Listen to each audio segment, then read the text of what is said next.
I would like to introduce the panelists of the second panel, starting with next to me is Kateřina Weissová, who is the director of PCTR Prague Center for Transatlantic Relations at several universities. Welcome.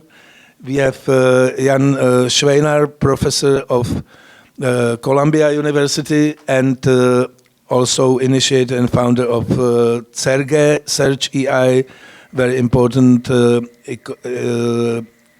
university, also based on focused on postgraduate economic studies.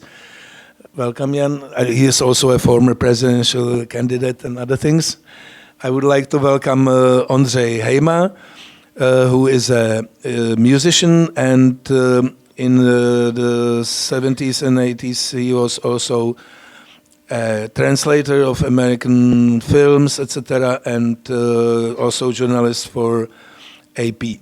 And Ondřej Jonáš, who you know from media, is where he is introduced an investment banker, but he is certainly an financier and investor. And both Jan and Ondřej are American citizens, by the way. Both emigrated to the US at a young age, so they are here also like Americans. So when I said, so thanks all of you for coming. When I said that our second panel will be more focused on current development in the US and Atlantic relationships, etc., we also should be reflecting a little bit what was said on the first panel. So I would like to ask four of you, what are your reflections of American role in the world and development of American society related to this 250th anniversary? So where are we standing now? Perhaps we could start with Jan Švejnar.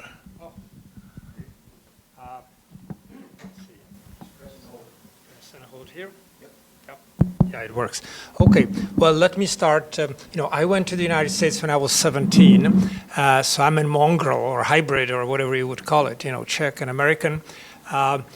What was very interesting, apart from other things that you mentioned, the tramps, and, of course, we were all playing guitars and all that. So I was telling people about it in the United States. Good.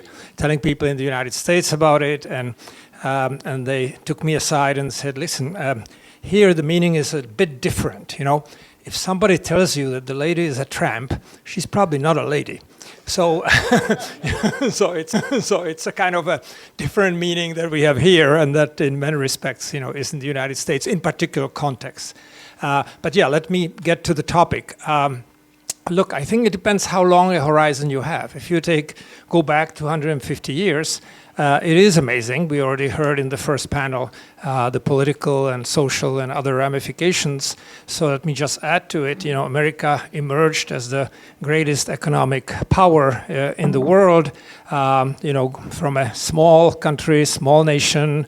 In fact, the Monroe Doctrine, for instance, was still meant that other countries should not interfere in American affairs, kind of. So it was a protection of the freedoms, etc., and the new continent, if you want, and developed into a very strong hegemonic power that economically started dominating at the turn of the 19th century, early 20th century.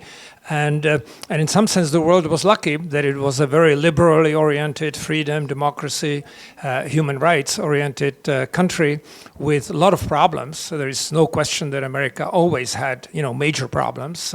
But still, it was a country that was resilient and still is a country where innovation, initiative, courage, etc., are in fact the features that one should stress. And that's why if you go to a recent set of economic developments, last 30 years, you will see that the US has unexpectedly developed into a major economic power that was not expected.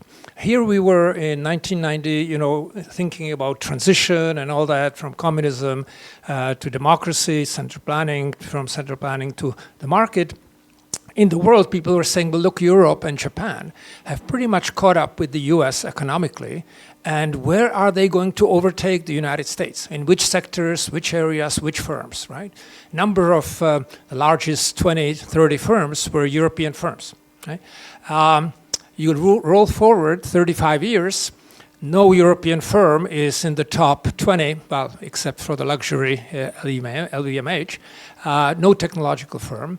Europe has missed the train of digitalization in the 1990s, seems to be falling behind in AI and everything that's going on. And America is the dynamic country that still is attracting the talent from all over the world. There is obviously China, and we should talk about that, maybe in that context as well. But focusing on the US, I would sort of submit that if we set aside the current political issues and so on, economic issues that Donald Trump has been introducing in the last few years, and that can complicate things considerably, so I'm not underestimating that, but just as a major theme that I'd like to set for the discussion is that the US has a very interesting example of really a dynamic and yet very historically liberal, freedom-oriented and economically freedom-oriented country that is very hard to beat, and we'll see, what will happen. And speaking back to us, what is the challenge for Europe? Can Europe regain its edge or gain an edge? And the Czech Republic, can it, again, historically was one of the advanced economies. It's very far historically nowadays. It's not, recent, but can it head in that direction or not? Thank you very much, Jan. And I would like to ask now Kateřina. So in what sense the current situation with current president and his administration is different than it used to be? Like, how would you define the current times? Well, we have just a first year of Donald Trump second term, and it's definitely different from the first one. It's different by how the people around him have impact on him, how he makes decisions, how he pursues or better pushes these decisions. I think every American president in the history as a leader of free world wants to be a part of a history, wanted to make a history. And I see very strong determination and energy in Donald Trump to do so. I think that also never before the assessment of the US president, whether it's sympathy or hate, created such a strong perspective on the US abroad. And not only abroad, I think that it's truth also about Americans, that many Americans see all of the Trump administration's policies through the lens of his hate or love.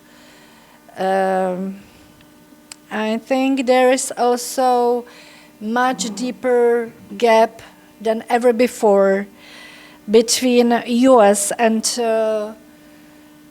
European perceptions of reality. It's either on security issues, on energy, on, let's say, economic issues, competitiveness.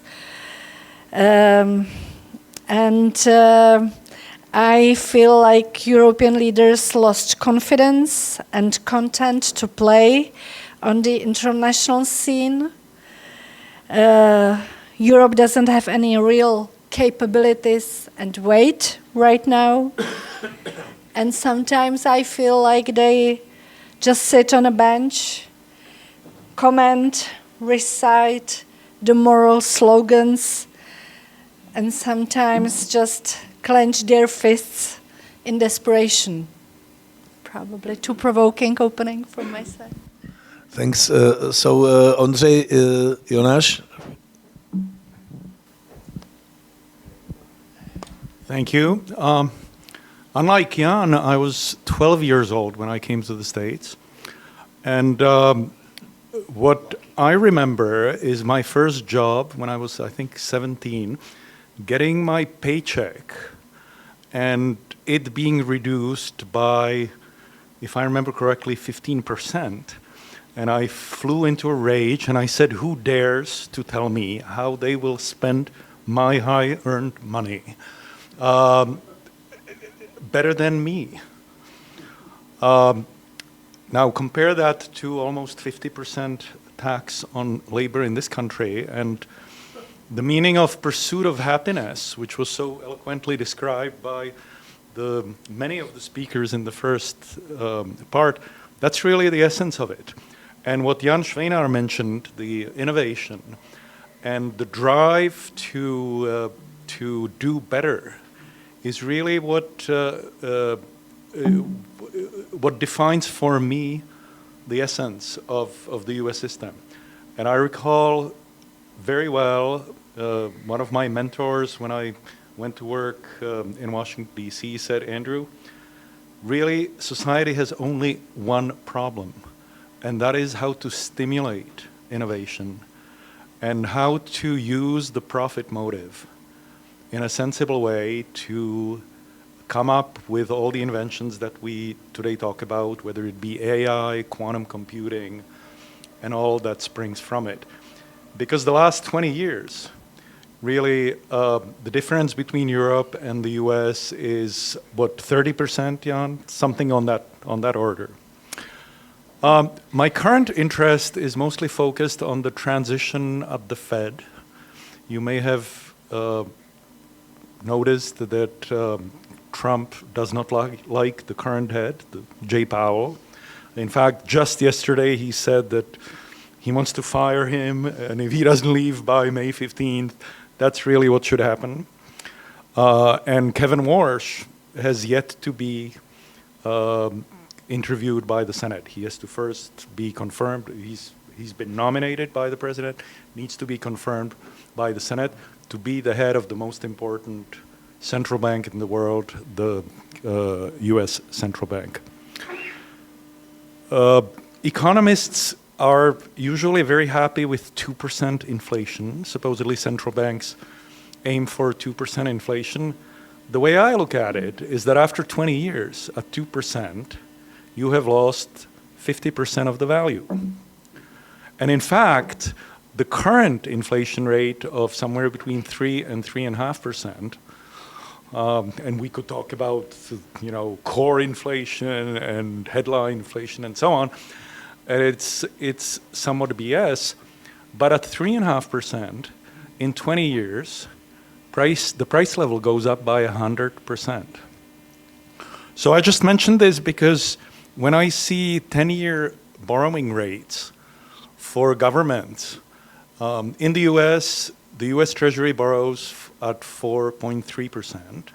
The German government borrows at 3%, the French roughly 3.60%, and Paní Schillerová, I think, is getting ready to issue lots of debt because she wants to pay for things like chess and maybe a couple of nuclear power plants. And when I see the amounts involved, over 1 billion crowns, even if it's financed by debt, it means that the Czechs will not only be half slaves because of the high tax on labor, but we have the risk of having the most expensive energy around. Yes, you will have energy security, but it will be incredibly expensive. So, to be a little bit more positive, I think since Trump came into office for a second time, we've seen a lot of turbulence. And yet, if you look at equity markets, what has happened in the last 2 weeks is absolutely phenomenal. Despite the war in Iran, we are at a maximum. What have I been going too long? No. Despite the tariffs, does anybody talk about tariffs anymore? No. Those have been swallowed by the international system. And what I am very impressed by is how resilient the world economy and globalization has proved to be. Financial markets are adapting incredibly quickly. Some might even argue a little too quickly. The private sector has been over 10%. So lending money to the US government and ergo to all other governments is not a good deal for citizens. But when you say the US is withdrawing from the world, you've swallowed a little bit too much of the Kool-Aid that's contained. No, because the US is as engaged as ever in the Middle East, as engaged as ever in Europe. Well, that's enough. Okay. So I would give a space to Jan now. He would be happy to react, but I also have one specific question. When we spoke about innovation here, you represent here universities. So what was the major fundament of American dynamism in innovation? Is it a capital market? Is it like private corporation or dynamism, small government, less regulation? Or is it also research and development in universities? Because in the university world, they are not that much happy about Donald Trump, as it sounds here presented by others. Yeah. Well, look, so a lot has been said. So let me just start maybe by saying it's a very complicated situation in the sense that a lot of factors are at play, and to disentangle what's driving what, well, that's the greatest question in social sciences, right? What's causing what? And we're trying, best brains have been working on this for decades, trying to figure out methods of how to disentangle. So here, obviously, the technological breakthroughs that we see are powering the world and especially the American economy. And so if Donald Trump imposes tariffs and all these things which cause higher prices for US consumers and firms and so on, they're offset by other factors such as the drive that the technological progress, AI, etc. is having. So we're seeing a picture that's a mixture where the huge negative effects are offset by other effects. And so we have a hard time fully understanding, what's going on just by looking at the surface. Okay, so that's important to realize. Second thing, I think that actually Donald Trump has evolved his thinking, and I would say he's not bringing democracy to the world. That's not his interest. But he is interested in hegemony, in the US being so far still the most powerful country in the world. I think he's not thinking of the Western Hemisphere. I think he's thinking of the world. That's why Iran, it's not quite in the Western Hemisphere. And yes, Greenland and Canada would be very good, being close and important resource-wise and so on strategically for the Arctic. But I think that people around him are actually thinking strategically in terms of the global dominance that the US could have always used and abused and didn't actually, right? Think of the Marshall Plan, etc.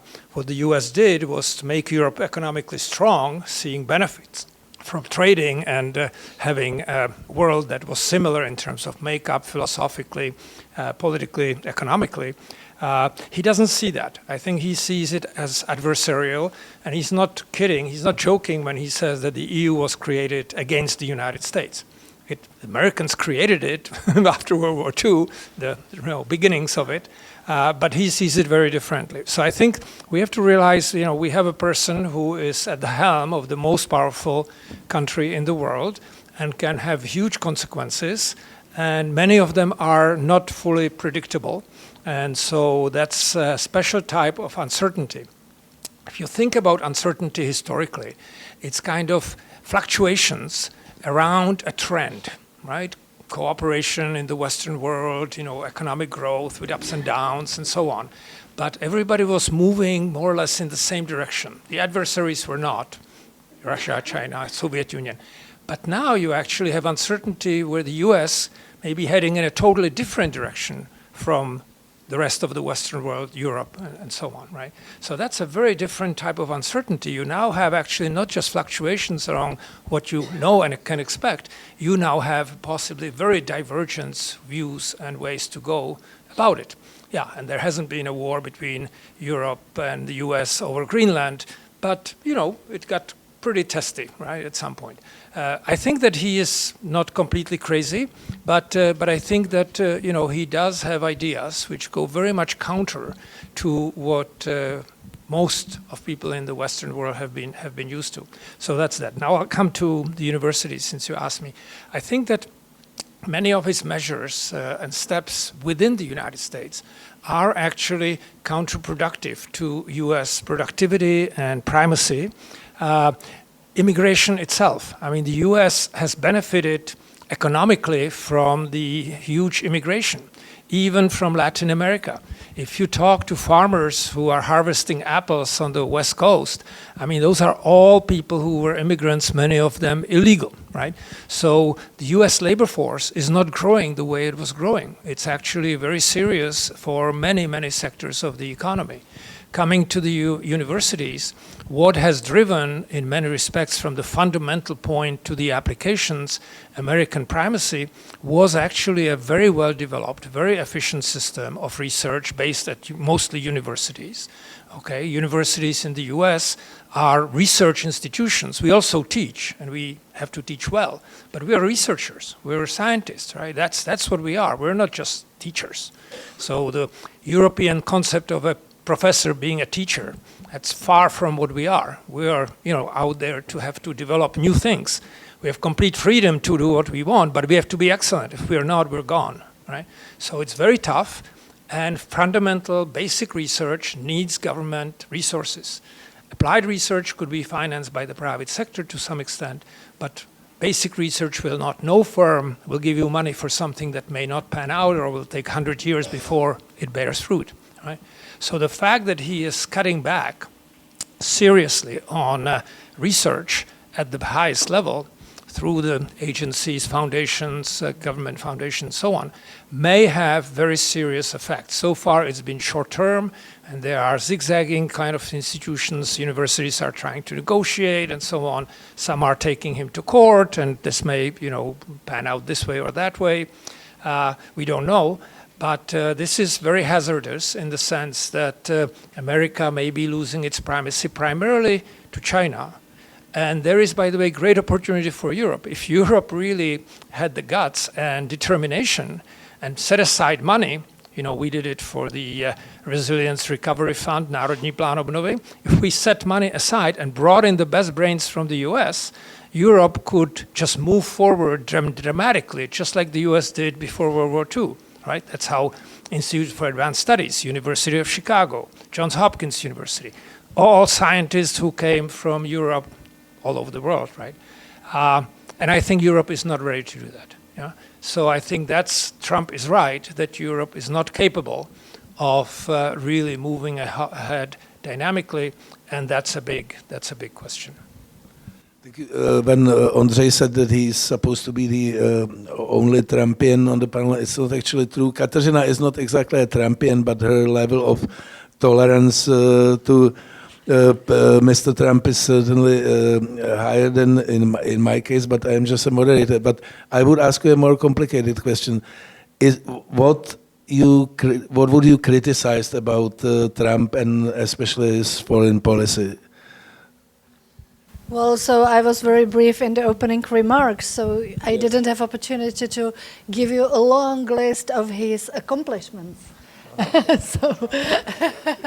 And now you are just asking me about what are the problems with his administration. So it's difficult. So may I first start with accomplishments list? Okay. No, it's difficult. You know, from us in Europe, it's I think important primarily to watch foreign policy, our security, transatlantic partnership, NATO alliance, something what are the core interests of Europe right now, and where we really where the partnership with the US is really needed. So I'm not going to, speak about. Actually, I think that for American universities, even he or his administration brought a few steps which mean positive change, in day policies, rising anti-Semitism, which was unbearable after the October 7th in 2023 started. So I think there is everywhere is something positive, something negative. But from my perspective, it's more important to focus on foreign policy issues and our security. And from that point of view, probably I hope I'm not the only person in this room who really strongly appreciates Donald Trump's involvement in the Middle East right now. I think that it needed a lot of courage from him. No one expected that he will get so deeply involved in military conflict in Middle East. Actually, I feel embarrassed when I watch some European allies. How do they behave? I think they are extremely arrogant, and I don't think he expected that European armies will get involved or navies or something, but just expressing some support for the US role in Middle East. I think it's in the interest of Europe. We are right now bearing also the negative impact of Iran's decision to block Hormuz in the beginning of war. But we, in the beginning of war in Ukraine, also our energy prices and fuel prices went up. And we survived that, and it was probably for the longer term than we are facing it now. I don't know, you may correct me. So I think that sometimes when such a window of opportunity as with economically collapsing Iran came in the end of last year, I really appreciate that he had the courage to step in. I think it was very important, not only for Israel, not only for the other countries in the Gulf. I think, of course, not for Americans, but it was also very important for us in Europe. I'm just a humble moderator, but I must say that for me, from my perspective, 50% of what you speak about would be different if Trump asked for cooperation and assistance differently and more politely. And so do you think that this decent behavior and asking about things politely is just like some crème de la crème, that it's not important at all, or that the way you communicate? Well, Trump is not like that, so just accommodate to it. He has his very specific I'm way unable. of communication, and we talked about it yesterday. Another friend of us, he was having the same, arguments. If he just asked us politely, of course, I said, there were every American president since the end of Cold War ask European allies politely to increase defense spending. Who did that? Then Donald Trump's come at the table. He's very angry. He's kind of, let's say, in European polite way of communication, he's rude, but it works, okay?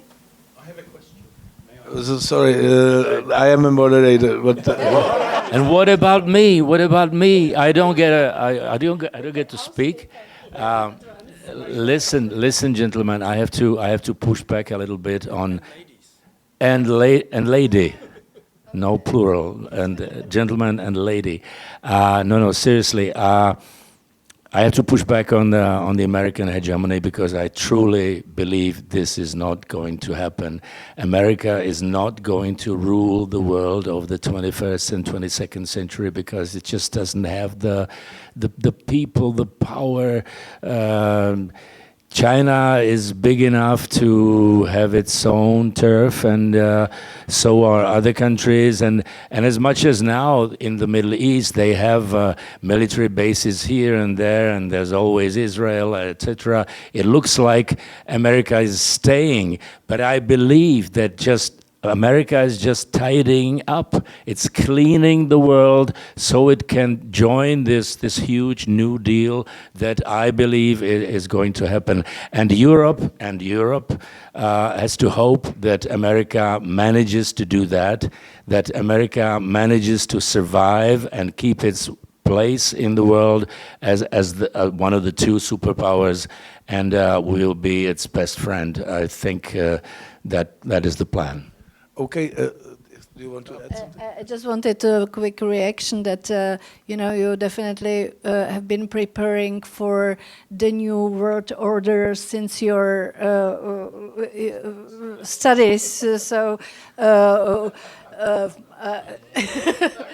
congrats, it was very smart. I studied that stupid mathematics, so it will not work with Chinese. Ondřej, can I have a specific question on you? Yeah. Okay, so I'll answer a different one anyway, so don't worry.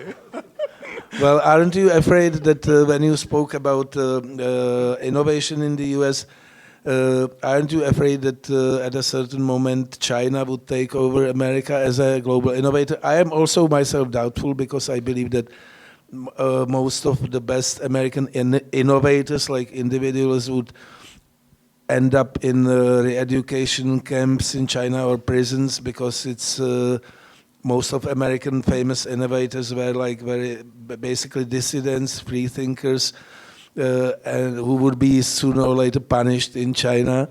But on the other hand, like the amount of money China is investing into innovation is tremendous, but it doesn't have this culture. It's just like based on strict orders. So I am a little bit also optimistic about America. Do you agree? Look, I think with Trump, we shouldn't worry about form. Yes, he's foul and, but if you focus on substance, which I think is what Kateřina was trying to say, for me, I care about freedom of navigation a great deal because I'm a sailor as well. And if you study history, the Straits of Hormuz were initially taken by the Portuguese somewhere back in the 15th century or maybe 16th. Gibraltar, still in British hands. There are places around the world that rely on freedom of navigation. And the question for me... Thanks for following my question. Wait. The question for me is whether Trump has the stamina to finish the job until the Strait of Hormuz is free to navigation in some sensible form. Before June. This happens before June. Well, I may get there on my boat before then, and I will be disappointed. In terms of innovation, I'm a mathematician by training, and I follow developments in coding and number theory, on which coding and security, the fact that we all can transact on the internet safely with our banking institutions, and the way that breaks down and why it breaks down if somebody breaks into the coded machine. There's no doubt that the Chinese are incredibly smart and incredibly good. In fact, there was a result, those of you who follow and know what a hash function is, you take a message and you encode it, let's say on your cell phone, and you send it over public networks, and it gets rehashed and translated back into the original. To cut the story short, people thought that if you cut up the message in a particular way, that there was not enough structure for anyone to actually break the code. Well, a couple of years ago, there was a result from a Chinese university about 150 kilometers north of Peking, a university that nobody had heard of, which came up with a very clever way to recover a lot of the structure, enough to actually read the message. There's no doubt that the Chinese are top rate. They have invested a great deal in universities and all the things that Jan Schweinar mentioned.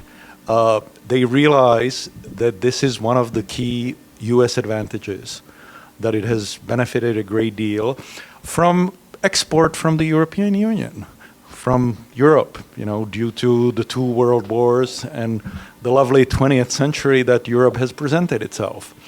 So the Chinese are very systematic. They know what they are doing. They are very smart. And I'm sure that they will be moving up. They have already cornered some very high-tech fields like electric propulsion, et cetera, et cetera. And I don't see them having an insurmountable lead in anything. They have harnessed the power of competition within a communist setting. I mean, what is amazing to me is that here's a communist country that has actually managed to make communism work. On the political level, they are still as ruthless as any communist regime, self-respecting communism, and yet they are incredibly successful. Why? Because they give people the idea that they might be able to actually keep some of what they earn. But as we saw with Mr. Ma, who disappeared for 5 years after building up Alibaba, it's conditional. So I don't know how they will be able to do so well in the future, but they seem to be doing quite well. And in the current environment are growing at 5%, whereas nobody else in the world is coming anywhere close. Okay, so it's you should very briefly, very briefly. It's all true that you said, and it's admirable, remarkable, but we do not have to be afraid.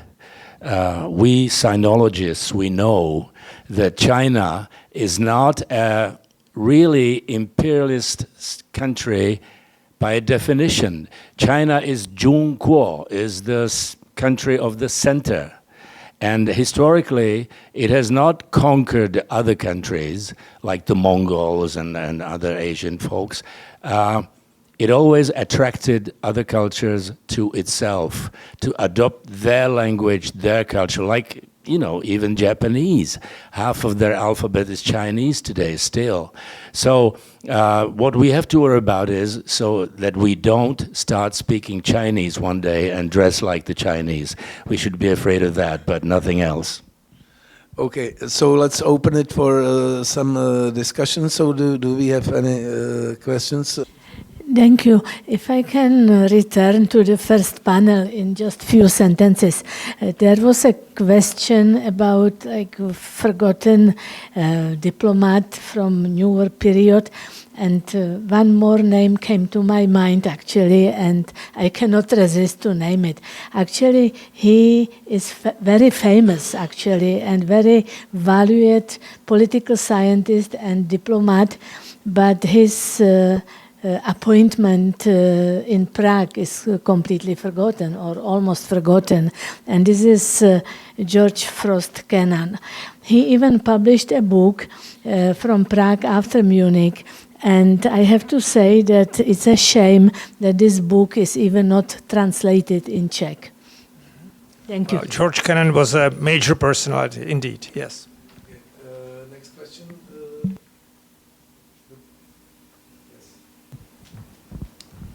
Hi. So I did have two questions. One of them is, so Trump has proven to very well at controlling the narrative and kind of showing that he can win in the moment. So has China. China has shown that it has a very good skill of controlling the narrative and they each show their strengths and how they're like in some ways they're winning, you know, the grander scheme in the world order. My question is, how can Europe start to like control its narrative? Because from my view, the Europeans have not been very good at like pushing back against Trump or China, and instead you see like in some ways some form of submission, at least from my view. And my second question is a bit slightly off topic, but as America withdraws, do you think Europe should look for new allies, such as in Africa, developing countries such as in Africa and Asia, or do you think Europe should become more insular, like Trump has wanted America to be so with his America First policy? So we do have specific panelists who want to hear the... Nope, it's all of them. It's all of them. So perhaps Kateřina na moment. I forgot the first question, so I'll start with the second.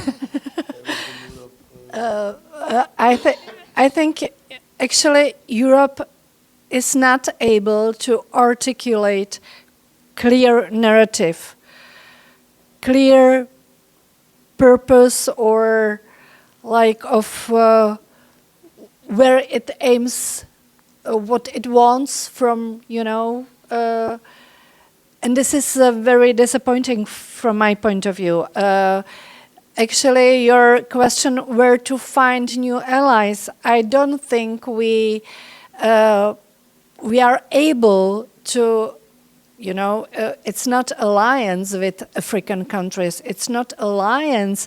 We share the same values. Our societies in Europe and in the US are based on shared values, some common principles. You know, the democratic systems have a very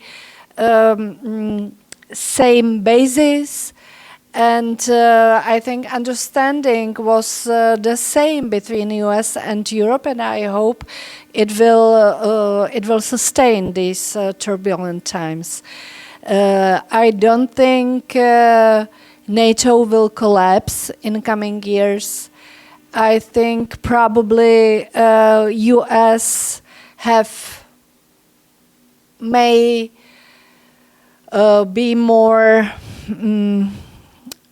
maybe more distant from it. Probably they may downsize their military posture in Europe. They may limit financing of some military operations under NATO umbrella. But they also promised, and it's almost every week someone from the US administration promises that they are not taking out, you know, of NATO. It would not be NATO without US. But I hope that some European countries will give up their dreams. I mean, primarily right now, Spanish Prime Minister Sanchez. It's, you know, he's, of course, NATO is not involved, for example, in Iran war or Iran military operation, call it whatever you want. But it's not alliance who tries to reach some either military or economical or political changes. But to be a part of NATO as Spain is, and just don't allow your allies to, you know, the overflights and refueling and so on. So it's really, so who is, you know, who is threatening NATO? Is it some verbal, I don't know, is it words or is it deeds?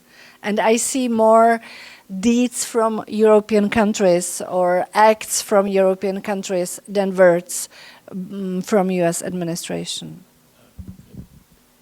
Again, very briefly, Tucker Carlson once said that Europe is the cradle of beauty.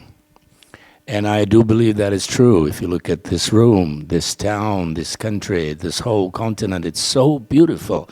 And it's wonderful real estate, which is what Donald Trump understands. It's great real estate, and I don't see a problem in becoming a wonderful museum one day. Why not? Why not? Joking aside, I do hope that Europe will survive this, but has to make an important decision in the middle of spitting at Trump and saying outrageous things about the American president. We should decide whether America is a friend or not. We should really make that decision. Or are we going to focus on Spain and Italy and other countries? So, this is the choice that Europe is making, and when it makes the right choice, it will be a beautiful piece of real estate and human culture in the future as well. You reminded me with that thing about the beauty. You know what they say in America? In America, they say that Washington is the Hollywood for ugly people. like Donald Trump. Yeah. Anyway, no, but I think the point is well taken that we have incredible beauty and richness and so on, and with tourism and everything, it can be a great source of income. It's just we should perhaps not go too far where we live all of the wealth created by our ancestors. And, we sell beer and hot dogs, in front of the beauty, right? I'm exaggerating, obviously. So, using that is great, but we still should keep the competitive edge. We have, people who are smart. Our education, by the way, system, speaking of that, returning, is not so great, right? We know in the Czech Republic that there is no university in international rankings that's below 400. Between 400 and 600, we have the best universities. We don't usually even know whether it's 401 or 599 because they no longer list them by a rank in that low, right? So that's serious. But even so, with Britain out, there is no top 20 university on the continent, right? In Switzerland, ETH, but it's not part of the European Union. Sorry, so in the EU. Right? So that's a tougher thing to do. But at the top of science, we do rank ourselves top 10, top 20, etc. So not having a single institution in the top 20 could be serious. Right? Just a word about security. Often the European criticism is that NATO is a defensive alliance and should not get involved in engagements out of the European or North American area. I think the fundamental misunderstanding here is that in the American sense, certainly in Trump's sense, security is not divisible. Offense is often the best defense. And certainly if you have somebody in possession of a nuclear weapon, it's perfectly okay to go and bomb the shit out of them. And I mentioned that I worry about unfinished business, namely Trump declaring victory and going home, without recovering the 440 kilograms or 900 pounds, I think is the official amount of nuclear enriched material, very close to usable as a dirty bomb and certainly very close to being turned into a real one, without opening the Strait of Hormuz, which I consider to be absolutely essential, even though the flexibility and the resilience of globalization has filled in the gaps, I think, remarkably well. What I was trying to say is that basically globalization doesn't care about what happens, okay? We will live with $100 a barrel oil. We already do. And yes, we will pay a little more at the pump, but for a year or two, it's not going to be seen retrospectively 10 years from now. It'll be basically a non-event. And finally, there's this issue of regime change. I mean, it's an issue which surfaces in quite many situations. We just saw what happened in Hungary. We wonder who is now sort of the most Orbán-like leader in Europe, and we shudder to think that it might be our own Prime Minister Babiš. Well, he's pretty awful. Okay. No. But it's so unfinished business which Trump leaves in the Middle East, I think is a real question mark, and I hope that my neighbor here is right, that by June we will have these issues resolved, but I have my doubts. So, thank you. So this is the end not only of the panel, but also of the conference. I would like to thank all the panelists, Ondřej Jonáš, Ondřej Hejma, Jan Švejnar and Kateřina Weissová. It wasn't very reflective of Czech public media. The picture is completely different. Here we had like one Trumpian and two semi-Trumpians. I would have to invite Pehe or Klvania next time, right? Like or something. No, sorry.